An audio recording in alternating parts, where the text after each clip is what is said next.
Bismillahirrahmanirrahim. Assalamualaikum warahmatullahi wabarakatuh. Pada kesempatan yang baik ini, marilah kita panjatkan puji syukur kehadirat Allah Subhanahu wa Ta'ala yang mana telah memberikan nikmat dan hidayahnya kepada kita semua, sehingga kita dapat berkumpul dalam keadaan sehat pada hari ini. Kami dari kelompok 2 membahas tentang Tauhid sebagai inti ajaran Islam dan pandangan hidup Muslim. Dengan anggota kelompok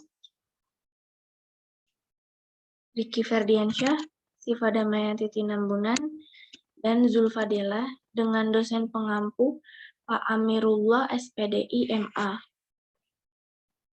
Pembahasan pertama mengenai sistematika ajaran Islam.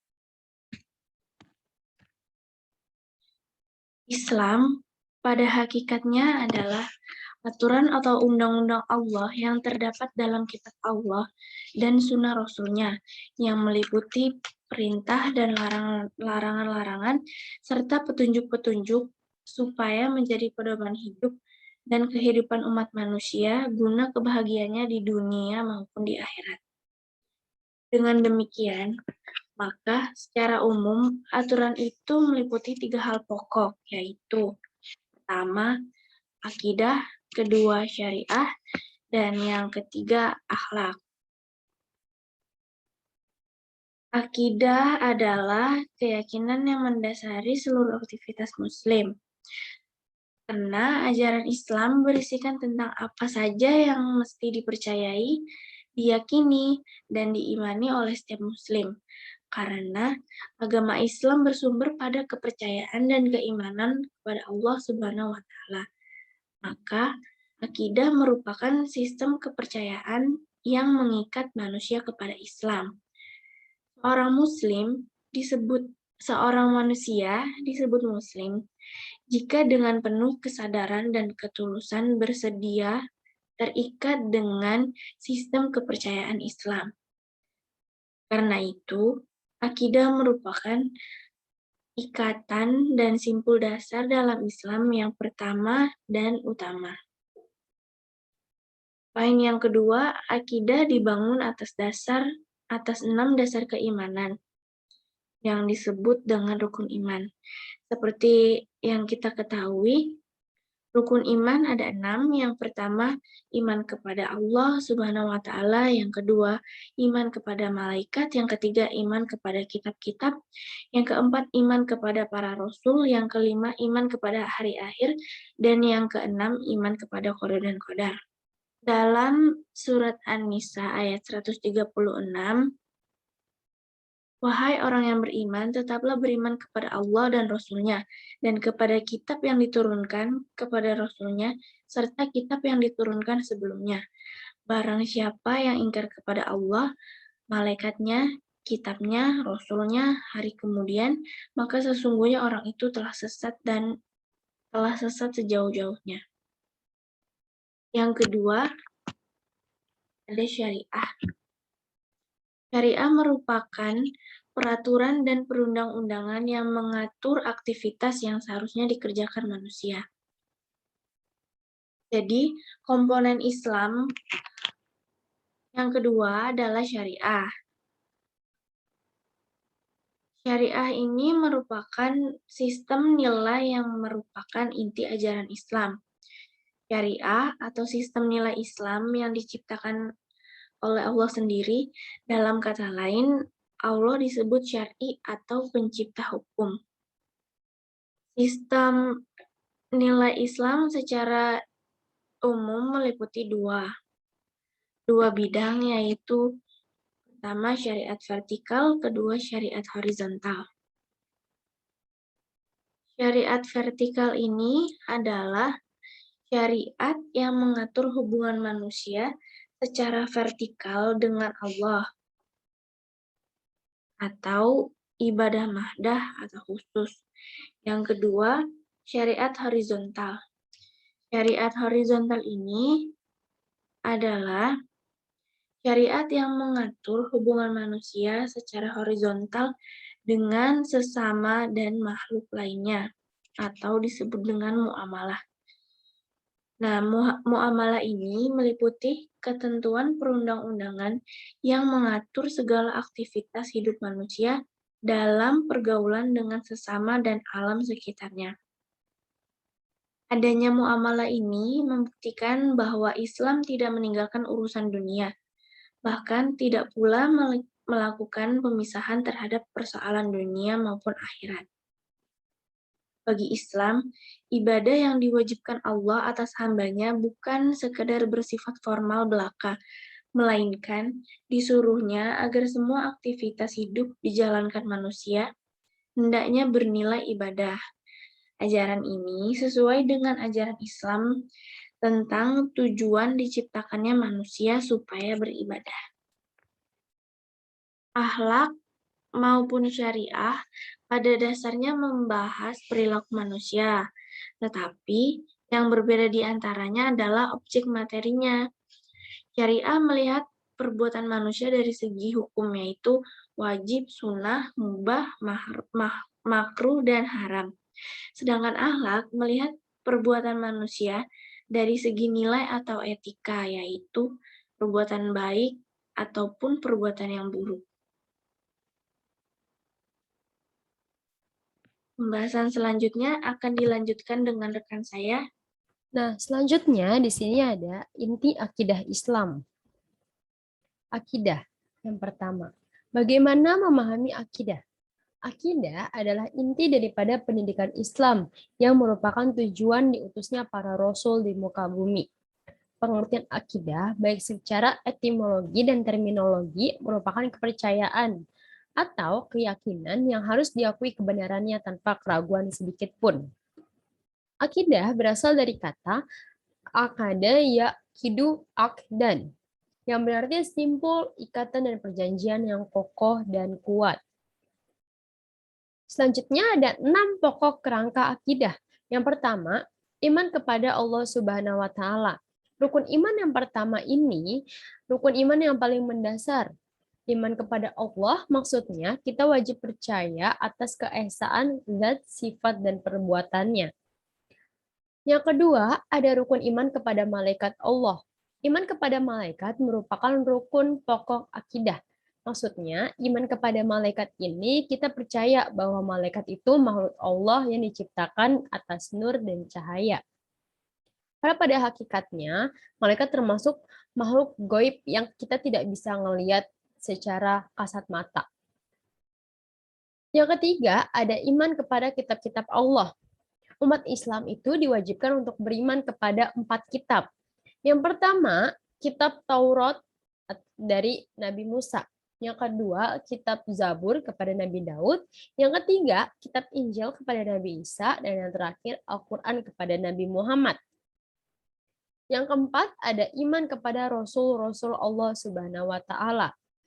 Nah, kita harus percaya bahwa ada beberapa manusia yang diutus Allah untuk menjalankan risalah dan menunjukkan jalan yang benar untuk umat manusia agar selamat dunia akhirat.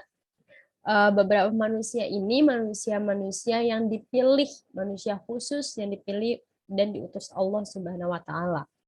Yang kelima, ada iman kepada hari akhir. Iman kepada hari akhir ini maksudnya kita wajib mempercayai bahwa akan datang hari akhir. Jika kita beriman kepada hari akhir, maka kita dituntut untuk selalu berbuat baik. Karena pada dasarnya kebaikan dan keburukan yang kita lakukan selama di dunia akan dibalas di akhirat nanti atau akan dibalas pada saat hari akhir nanti. Yang keenam, ada iman kepada takdir, qada, dan qadar. Ketika kita beriman kepada takdir, qada, dan qadar, maka kita percaya ada takdir yang kita dapat rubah dan ada takdir yang sudah menjadi ketentuan Allah Subhanahu wa taala. Dengan kita percaya iman kepada qada dan qadar, maka kita akan berusaha dengan keras untuk mendapatkan takdir-takdir baik yang bisa diubah. Dan jika kita mendapatkan takdir yang tidak bisa diubah, kita akan percaya bahwa itu yang terbaik untuk kita menurut Allah Subhanahu wa taala. Di sini terdapat unsur dari akidah. Yang pertama, akidah atau keimanan harus diyakini dalam hati. Kita harus yakin banget nih di dalam hati kita bahwa kita tuh yakin akan fungsi, akan isi-isi dari akidah yang ada. Yang kedua, diikrarkan dengan lisan. Diikrarkan dengan lisan seperti kita membaca syahadat, zikir. Yang ketiga, diamalkan dengan anggota badan. Karena keimanan seseorang itu tidak cukup hanya dengan yakin dalam hati dan dengan lisan aja. Tapi kita harus melakukannya, mengamalkan dengan anggota badan. Kita harus berbuat baik yang perlu diwujudkan dan dibuktikan dalam bentuk perbuatan dengan semua anggota badan. Kemudian di sini materi selanjutnya ada tauhid sebagai pandangan hidup dan asas peradaban. Secara umum, tauhid dapat diartikan sebagai satu keyakinan dan kesaksian bahwa tidak ada Tuhan selain Allah, la ilaha illallah. Tauhid juga menjadi prinsip mendasar dari seluruh aspek manusia. Nah, ada beberapa fungsi tauhid. Yang pertama, ada tauhid sebagai prinsip metafisika, yaitu kita harus percaya bahwa benda di sekitar kita atau kejadian dan benda-benda yang seluruh alam ini itu sudah terbentuk oleh Allah Subhanahu wa taala. Itu ketika tercipta, realisasi seperti itu menjadi hakikat kedua manusia yang tidak dapat dipisahkan darinya selama terjaga. Sehingga manusia mengikuti inisiatif Tuhan dalam alam yang berarti melaksanakan ilmu alam. Misalnya Allah memberikan kita alam ini, maka kita kembangkan, kita gunakan agar perkembangan zaman semakin canggih, semakin bagus dan mempermudahkan manusia. Yang kedua, ada tauhid sebagai prinsip pertama etika dan estetika. Etika di sini berarti kita percaya sama Allah Subhanahu wa taala. Kita menyembah Allah Subhanahu wa taala. Nah, maka dalam Islam, etika tidak dapat dipisahkan dari agama karena dibangun penuh di atasnya. Karena Islam tidak mengenal pasangan kata yang bertentangan seperti religius sekular. Selanjutnya, untuk yang estetika, itu kita diberikan bakat, kita diberikan hal-hal baik oleh Allah Subhanahu wa taala. Kita menyalurkan bakat kita, mengembangkan bakat kita dalam hal Islami seperti membuat kaligrafi, membuat hal-hal yang memang keindahan dari wujud yang Allah ciptakan. Yang terakhir ada tauhid sebagai prinsip pertama aksiologi. Nah, di sini Tuhan telah menciptakan umat manusia agar dapat membuktikan dirinya bernilai secara moral dan perbuatannya. Maka, moralitas merupakan jaminan penegasan dunia yang menjamin dalam melahirkan peradaban seimbang. Jadi kita menanamkan prinsip-prinsip ini agar kita tetap mengikuti perkembangan zaman seimbang, iman kita tetap jalan, perkembangan zaman tetap canggih, seperti itu. Selanjutnya, fungsi manusia dalam paradigma tauhid. Tauhid memiliki kedudukan yang sangat penting di dalam agama karena tauhid adalah konsep dalam akidah Islam yang menyatakan keesaan Allah. Dan fungsi tauhid adalah sebagai sumber yang mengatur segala perbuatan kebajikan dan keutamaan manusia, membimbing manusia supaya berada di jalan yang benar. Pengertian tauhid. Tauhid adalah landasan bagi penumbuh kembangkan karakter insan muslim dalam segala sendi kehidupan. Tidak terkecuali ketika dengan manajemen sumber daya yang subjek dan objeknya juga manusia. Tauhid harus menjadi landasannya. Dalam pengamalannya, tauhid dibagi menjadi 3, yaitu 1. Tauhid rububiyah. Tauhid rububiyah yaitu mentauhidkan Allah dalam perbuatannya seperti mencipta, menguasa, memberi rezeki, mengurusi makhluk dan semuanya itu hanya Allah semata yang mampu. Jadi, jika ada seseorang yang percaya bahwa ada yang mampu menciptakan selain Allah, maka sungguh ia masuk ke dalam dosa yang sangat besar. Misalnya saja ketika pasangan suami istri sudah lama menikah, tapi tidak juga dikaruniai anak, dan mereka datang kepada dukun untuk mendapatkan anak, maka mereka sudah masuk ke dalam syirik rububiyah. Mereka menganggap bahwa dukun tersebut mampu menciptakan bayi sebagai momongan mereka, padahal hanya Allah tempat memohon dan meminta. Selanjutnya, tauhid uluhiyah. Mentauhidkan Allah dalam perbuatan-perbuatan yang dilakukan hamba-Nya, yaitu mengikhlaskan ibadah kepada Allah yang mencakup berbagai ibadah. Contohnya, berdoa kepada Allah, meminta kepada Allah, dan melibatkan segala kegiatan kita dengan Allah. Selanjutnya, tauhid asma wa sifat.